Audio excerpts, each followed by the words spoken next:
Selamat pagi rekan-rekan sekalian yang dikasihi Tuhan Yesus Kristus. Selamat berjumpa di kelas kita pada pagi hari ini. Ini adalah kelas berkenaan dengan kepemimpinan Kristen. Memang ini merupakan pemikiran awal untuk kita kembangkan bersama-sama. Jadi dalam hal ini rekan-rekan sekalian yang ikut dalam kelas ini, saudara sekalian dipersilakan untuk memberikan masukan-masukan khusus pada saat-saat kita berdiskusi nanti. Namun sebelum itu, mari kita menyerahkan seluruh pertemuan kita pada hari ini ke dalam tangan kasih sayang Tuhan. Tuhan Yesus, kami menyerahkan seluruh kelas kami ke dalam tangan kasih sayang-Mu. Tuhan menolong kami, mengarahkan kami, dan menganugerahi kami dengan pemikiran yang tajam, sehingga kami dapat saling mengisi, saling menguatkan pada saat ini. Kami persembahkan semua bagi kemuliaan Tuhan sendiri. Terima kasih Tuhan Yesus. Amin. Saudara sekalian, mari kita perhatikan baik-baik. Pernah ada satu riset yang dilakukan oleh seorang pakar dalam bidang kepemimpinan. Dan ini sudah cukup lama, dan beliau mengumpulkan begitu banyak gereja dan kemudian mencoba untuk melihat satu catatan penting tentang kepemimpinan di gereja. Maka beliau menyebutkan hasil dari riset tersebut. Dibuatlah satu kurva atau kurva lonceng seperti ini. Terbukti bahwa di dalam gereja, hampir semua gereja yang ada bisa digambarkan semacam ini, yaitu bahwa kebanyakan anggota jemaat yang ada di dalam gereja, yaitu yang 80%, kebanyakan adalah penonton, dalam arti hanya hadir dan kemudian pulang dan tidak mempunyai aktivitas yang lain. 10% kelihatannya sangat aktif, menjadi pemimpin di gereja, menjadi anggota majelis, menjadi guru-guru sekolah minggu, dan sebagainya. Namun itu hanya 10% saja. Dan yang 10% lagi biasanya sangat pasif atau justru malah cenderung menjadi oposan. Banyak memberikan kritikan tetapi jarang memberikan masukan. Biasanya orang-orang ini banyak yang mengeluh tentang kepemimpinan di gereja. Mengatakan ini, mengatakan itu, dan sebagainya. Dan itulah yang didapatkan dari hasil riset ini. Lalu menjadi pertanyaan, kenapa kok ada grafik lonceng semacam ini? Ada 3 alasan. Nah, alasan yang pertama adalah filosofi kepemimpinan gereja yang kurang tepat. Seharusnya kalau kita memperhatikan apa yang dituliskan di dalam kitab-kitab Injil atau panggilan Tuhan Yesus Kristus kepada gereja, sudah jelas ada 3 hal. Yang pertama, ikutlah aku. 2, aku menjadikan kamu penjala manusia. Dan kemudian yang ketiga, pergilah kamu. Di dalam istilah kepemimpinan gereja, yang pertama, ikutlah aku, itu adalah panggilan. Mereka dipanggil untuk mengikut Tuhan Yesus Kristus. Yang kedua, kemudian aku menjadikan kamu penjala manusia. Artinya bahwa mereka itu dilatih supaya mereka bisa menjadi sama dengan pemimpinnya. Dan sesudah itu bukan hanya sekedar dilatih saja, tetapi mereka kemudian diutus. Jadi boleh dikatakan ada panggilan, ada latihan, ada pengutusan. Banyak gereja mandek pada masalah yang pertama, yaitu bahwa banyak orang yang dipanggil dan kemudian hanya dikhotbahi semata-mata, tetapi tidak pernah dilatih untuk melayani. Atau mungkin sudah dipanggil bersama dengan gereja, dilatih melakukan segala sesuatu melalui seminar, melalui pelatihan tertentu, tetapi tidak pernah diposisikan untuk melayani. Posisinya sudah habis, seolah-olah sesudah terlatih, ya sudah sampai di situ saja. Prinsip inilah yang membuat grafik lonceng terbentuk. Bukankah seharusnya dipanggil, dilatih, dan diutus? Tapi hampir semua gereja hanya mengadopsi salah satunya saja. Gereja hanya berkisar pada perhimpunan saja. Ini adalah alasan yang kedua. Kehadiran dalam ibadah dinilai sebagai kekristenan itu sendiri. Itu yang menyebabkan grafik lonceng terbentuk, karena gereja hanya mengutamakan simbol-simbol agamawi semata-mata, tetapi tidak pernah menyiapkan anggota jemaatnya untuk terjun dalam pelayanan. Dan ini yang menyedihkan di banyak gereja. Gereja hanya berkisar pada perhimpunan saja. Yang menjadi pemikiran adalah jumlahnya.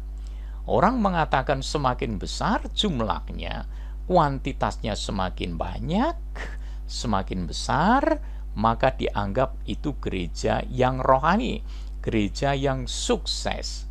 Namun apakah benar demikian? Silakan saudara memberikan masukan-masukan dan silakan mendiskusikannya. Kalau saudara setuju, silakan. Kalau saudara tidak setuju, silakan, tapi berikan alasannya berkenaan dengan grafik lonceng ini. Kemudian, saudara sekalian, yang ketiga, ini yang membuat grafik lonceng terjadi. Gereja tidak memiliki atau kekurangan tujuan yang jelas dan pasti. Karena hanya sekedar perhimpunan, perkumpulan, ibadah seperti itu, sehingga gereja tidak tahu sebenarnya mau kemana. Banyak orang yang bertanya di dalam gereja, sebenarnya kita ini sedang menuju kemana? Atau kita ini sedang dibawa kemana oleh pemimpin-pemimpin gereja? Banyak anggota gereja tidak tahu. Bahkan mungkin pemimpin-pemimpin gereja juga tidak tahu sedang dibawa kemana. Sehingga kalau ditanyakan, gereja ini akan seperti apa 10 tahun mendatang? Seperti apa jadinya? Nah, ini adalah alasan yang ketiga kenapa gereja menjadi seperti grafik lonceng. 80% dari anggotanya tidak aktif. Karena mereka tidak tahu gereja ini sedang dibawa kemana. Akibatnya banyak anggota gereja yang menjadi kutu loncat. Pindah dari satu gereja ke gereja lain hanya untuk memikirkan kepuasan dirinya sendiri. Kenapa? Karena mereka tidak pernah dilibatkan di dalam pelayanan di jemaat tersebut. Nah, sekarang tambahannya untuk yang keempat. Kenapa grafik lonceng itu bisa terjadi? Memang gereja punya tujuan yang jelas, tetapi hanya diketahui oleh para pemimpinnya saja. Tidak pernah itu disampaikan kepada seluruh anggota. Jadi, anggota gereja hanya sebagai pengikut saja, mengikuti arus apa yang diarahkan oleh sang pemimpin-pemimpin jemaat. Jadi saudara sekalian, jangan lupa, dalam prinsip kepemimpinan itu, biasanya orang hanya pergi kemana sang pemimpin membawanya, atau mengizinkan sejauh mana mereka boleh pergi. Jadi ada batas-batas. Kemajuan jemaat, kemajuan anggota jemaat tergantung pada pemimpinnya memang. Karena pada umumnya hanya pergi sejauh pemimpin itu membawanya, atau mengizinkan sejauh mereka pergi. Prinsip kedua, Pemimpin hanya dapat membawa anggotanya sejauh ia mampu dan mau pergi. Artinya, kalau kemampuannya hanya sampai di situ, ya sampai disitulah orang-orang yang dipimpin. Demikian juga, kalau dia maunya hanya sampai segitu saja, meskipun sebenarnya dia mampu lebih jauh untuk membawa anggota jemaatnya semakin meningkat, lebih jauh. Namun kalau dia maunya, kehendaknya hanya sampai di situ saja, ya udah sampai di situ saja para anggota jemaat sampai. Dan itu adalah prinsip dasar dalam kepemimpinan. Dan yang ketiga adalah tidak ada sesuatu yang terjadi tanpa adanya kepemimpinan yang mendasarinya. Ini diambil dari Yohanes 21 ayat 2 dan ayat yang ketiga. Kita ingat pada waktu itu bahwa Tuhan Yesus sudah bangkit dari kuburnya. Murid-muridnya kelihatannya dalam tanda petik menganggur karena tidak tahu mau apa lagi. Gurunya sering datang kepada mereka, namun belum ada pengutusan secara khusus karena Roh Tuhan belum turun atas mereka. Dalam Yohanes 21 ayat 2 dan ketiga ini adalah murid-murid yang berkumpul di pinggir Danau Galilea. Pada waktu mereka sedang berkumpul, entah apa yang dibicarakan, Petrus yang mempunyai inisiatif. Dia mengatakan, "Aku pergi menangkap ikan." Lalu yang lain ikut. Tadinya tidak ada pemikiran semacam itu. Tetapi karena ada satu yang memulai, maka semuanya ikut. Jadi, kita bisa mengambil satu prinsip ini. Tidak ada sesuatu yang terjadi tanpa adanya kepemimpinan yang mendasarinya. Kita semuanya ada kumpulan-kumpulan tertentu sampai ada satu yang kemudian punya pemikiran sesuatu. Dan kemudian satu kelompok itu mulailah ikut bersama-sama dengan sang pemimpin. Dengan demikian, kita melihat 3 prinsip dasar kepemimpinan.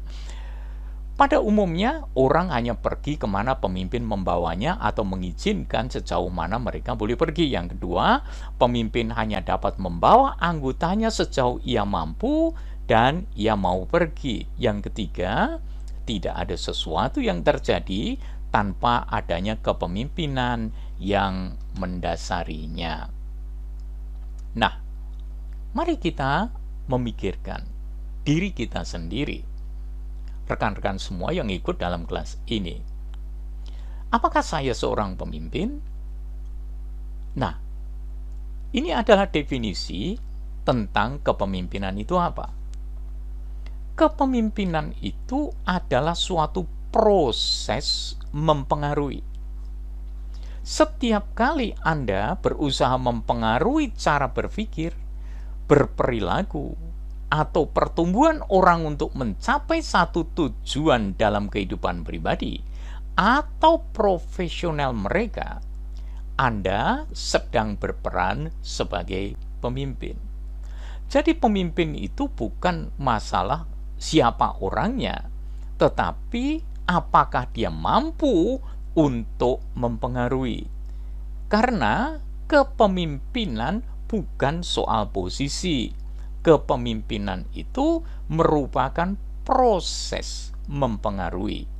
Jadi, dalam hal ini, kepemimpinan adalah suatu proses mempengaruhi.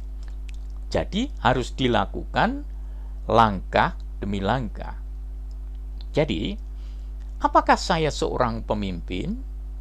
Kalau Anda setiap kali berusaha mempengaruhi cara berpikir orang, cara berperilaku, atau untuk pertumbuhan orang untuk mencapai satu tujuan dalam kehidupan pribadi atau profesional mereka, Anda sedang berperan sebagai pemimpin.